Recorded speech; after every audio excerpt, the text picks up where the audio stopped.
ঐতিহাসিক সাগরদিঘির ঐতিহ্যবাহী সাগরদিঘি দাখিলি মাদ্রাসা কর্তৃক আয়োজিত আজকের এই বিদায় তথা দোয়া মাহফিলের আমার শ্রদ্ধেয় স্যার মোহাম্মদ আলী স্যার সভাপতি, মঞ্চ উপবিষ্ট রয়েছেন পার্শ্ববর্তী প্রতিষ্ঠান যার সাথে আমি 8 বছর চাকরি করেছি, শ্রদ্ধেয় ভারপ্রাপ্ত প্রধান শিক্ষক জনাব তোফাজ্জল হোসেন। মঞ্চ উপবিষ্ট রয়েছেন অত্র প্রতিষ্ঠানের অত্যন্ত বিচক্ষণ সুপার মমিনুল ইসলাম, সহকারী সুপার মৌলানা আফান আলী সহ অত্র প্রতিষ্ঠানের শিক্ষক মণ্ডলী। উপস্থিত রয়েছেন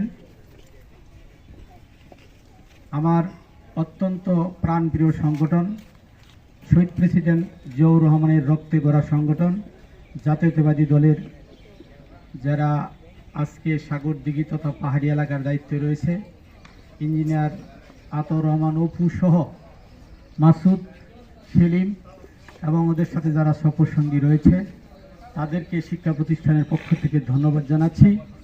যে রাজনীতি আমরা যাই করি না কেন, এই যে ওরা সময় করে এসেছে আমাদেরকে উৎসাহিত করেছে, আমরা বিভিন্ন শিক্ষা প্রতিষ্ঠানের পক্ষ থেকে ধন্যবাদ জানাচ্ছি। মঞ্চে উপবিষ্ট রয়েছে আমার সাথে সাগরদিঘি কলেজের প্রভাষক মণ্ডলী সহ যারা এসেছে সবাইকে ধন্যবাদ জানাচ্ছি। এবং আমি আজকে যাদের কারণে আজকের অনুষ্ঠান বিদায় অনুষ্ঠান, আমার অত্যন্ত আদরের স্নেহের পরীক্ষার্থীবৃন্দ এবং অত্র প্রতিষ্ঠানের শিক্ষার্থী, আসসালামু আলাইকুম। অনেক সুন্দর সুন্দর কথা হয়েছে, আমি বক্তব্য বাড়াবো না। আসলে এই বিদায় অনুষ্ঠানের সময় বিভিন্ন প্রতিষ্ঠানে বিদায় অনুষ্ঠান হয়, সেই কারণে সর্বোচ্চ শিক্ষা প্রতিষ্ঠানের কারণেই আমার প্রত্যেকটা প্রতিষ্ঠানে যেতে হয়। যেমন আমরা বাসাবাইত উচ্চ বিদ্যালয়ের আজকে বিদায় অনুষ্ঠান ছিল, আমি সেই জায়গা থেকে এখানে এসেছি। সর্বোপরি সাগরদিঘি আমাদের অহংকার, সাগরদিঘি আমাদের গর্ব। অতএব এই সাগরদিঘির মান সম্মান, সাগরদিঘি থেকে দাখিলি মাদ্রাসা থেকে যারা পরীক্ষা দিতে যাচ্ছ তাদের সাথে কিন্তু এই সাগরদিঘির সম্মান জড়িত। অনেকে অনেক সুন্দর সুন্দর কথা বলেছে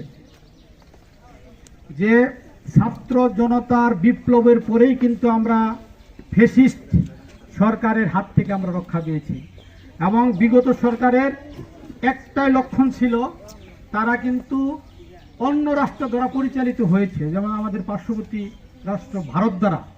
ভারতের একটাই সুকৌশল ছিল যে কিভাবে বাংলাদেশের শিক্ষা প্রতিষ্ঠানকে ধ্বংস করা যায়। সেই ক্ষেত্রেই কিন্তু বিগত সরকারের